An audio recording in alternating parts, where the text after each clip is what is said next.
सदगुरुवे नमः।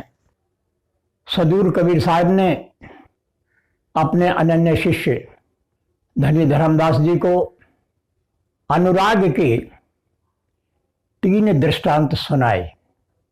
पहला मृग का दृष्टांत, दूसरा दीपक और पतंग का दृष्टांत और तीसरा सती का दृष्टांत।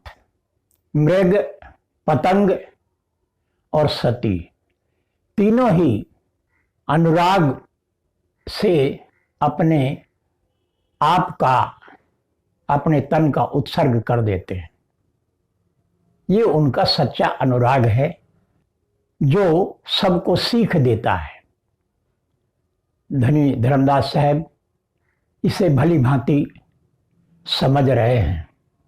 अनुराग के बिना कोई अपनी वांछित वस्तु को, अपने लक्ष्य को प्राप्त नहीं हो सकता। अनुराग से सिद्धि मिलती है, बिना अनुराग के अपना लक्ष्य पूरा नहीं होता। सदगुरु कबीर ने अपने साखी ग्रंथ में अनुराग के संबंध में समझाया है। जाके चित अनुराग है, ज्ञान मिले नर सोय,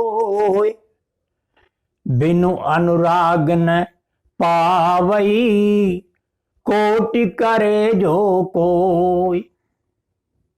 साहब कहते हैं कि जिसके चित्त में अनुराग है तो ज्ञान वही व्यक्ति पा सकता है। बिना अनुराग के जीवन कल्याण का ज्ञान प्राप्त नहीं होता। बिना अनुराग कोई करोड़ों उपाय करे तो भी उसे सत्य ज्ञान प्राप्त नहीं होगा।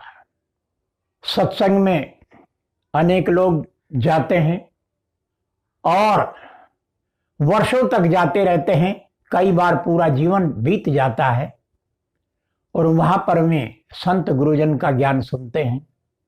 वे सुनाते हैं और वे सुनते हैं, किंतु आप विचार करिए कि किसको वो सत्य ज्ञान, सच्चा ज्ञान मिलता है। सुनते सब हैं, लेकिन उन करोड़ों में कोई ऐसे जिज्ञासु होते हैं, मुमुक्षु होते हैं, जो इनके ज्ञान को धारण करते हैं और वो किसी विवेक वैराग्यवान सच्चे संत सदगुरु से ज्ञान पाते हैं। ज्ञान की 3 विशेष बातें हैं कि ज्ञान कहीं हाट बाट से खरीदा नहीं जा सकता, उसका क्रय नहीं किया जा सकता। दूसरे, यदि ज्ञान हो तो उसको कोई छीन नहीं सकता। और तीसरी बात विशेष ये है कि ज्ञान सदगुरु से पा ही हो सकता है जो सच्चा जिज्ञासु होगा और जिसके चित्त में अनुराग होगा।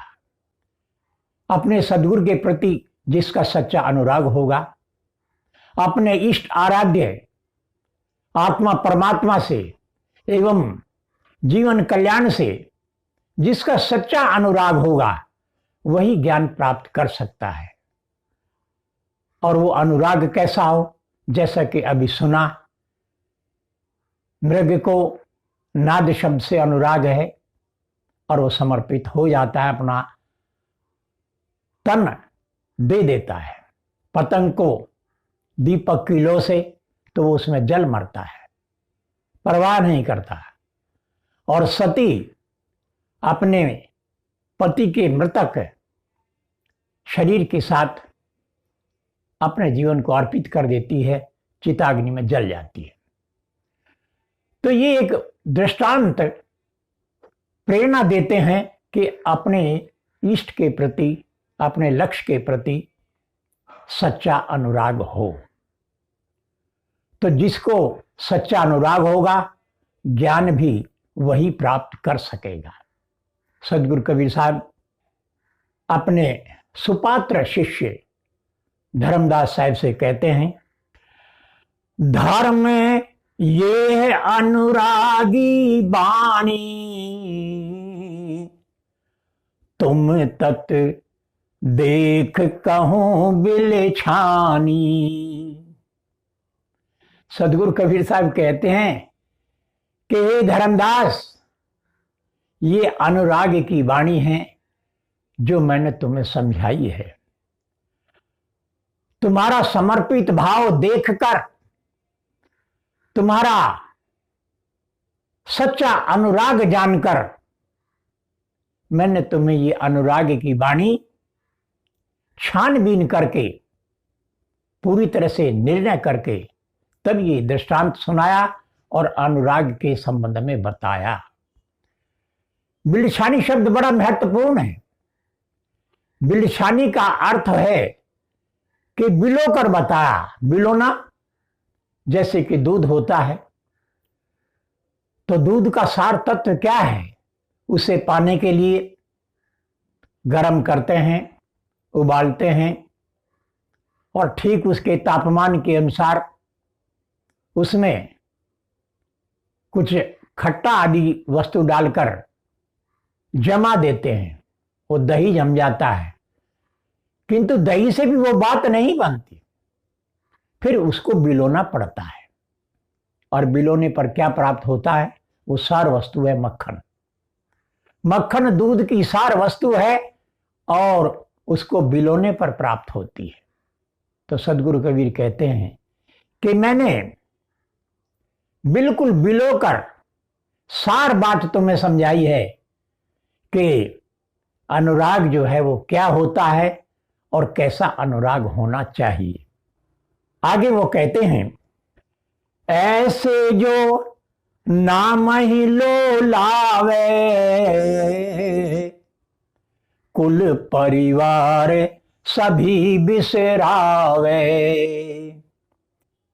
साहिब कहते हैं कि इसी प्रकार जो जिज्ञासु, जो भक्त नाम से अनुराग करता है, सदगुरु के नाम ज्ञान जो उसे समझाया जाता है, बताया जाता है, उसके इष्ट का, उसके सदगुरु परमात्मा का, ऐसे ही उससे वो सच्ची लगन लगाए।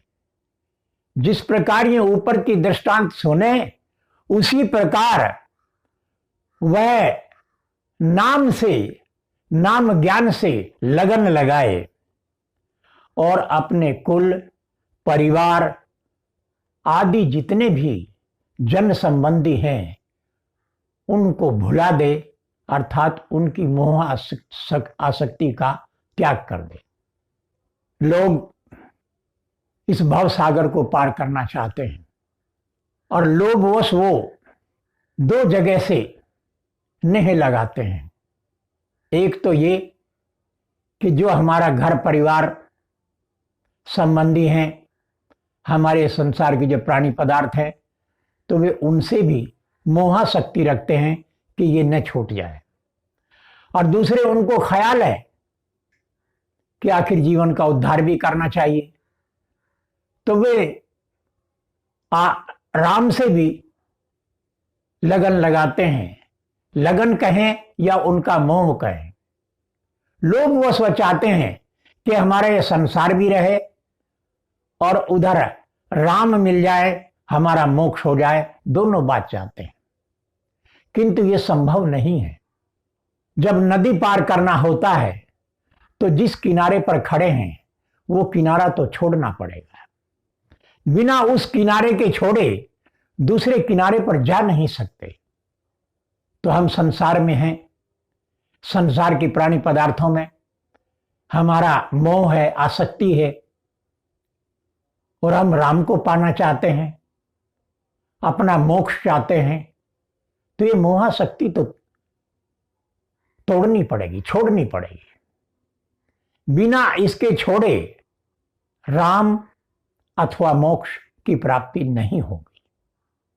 सदगुरु कबीर समझाते हुए कहते हैं अपने साखी ग्रंथ में, संसारी से प्रीतिड़ी सरे न एको काम, दुविधा में दोनों गए माया मिली ना राम। साहिब समझाते हुए कहते हैं कि लोग संसार के प्राणी पदार्थों के मोह में पड़े हैं, तो उनका इस मोह आसक्ति में पड़े हुए, अपने आप को भूले हुए, अपने कर्तव्य को भूले हुए कोई भी कल्याण का कार्य सिद्ध नहीं होगा। उनको तो इस मोहाशक्ति का दंड भुगतना पड़ेगा। वे दुविधा में रहते हैं कि ये संसार जिससे हम मोह करते हैं ये अच्छा, ये सच्चा, या फिर जिस राम की बात सुनी जाती है, जिस आत्मा परमात्मा की बात सुनी जाती है वो सच्चा। और इस दुविधा में पड़े हुए उनकी नौका डूब जाती है। अंततः एक दिन न तो माया रहती है और न उन्हें राम मिलता है। तो इस प्रकार सदगुरु कबीर धर्मदास साहब को समझाते हैं कि जो सच्चा अनुराग है, दृष्टांत के अनुसार जो सुना है, तो इसी प्रकार नाम से, सदगुरु के नाम से लगन लगाए और अपने कुल परिवार, सगे संबंधी, धन संपत्ति आदि सब भुला दे, अर्थात उनकी मोहाशक्ति का त्याग कर दे।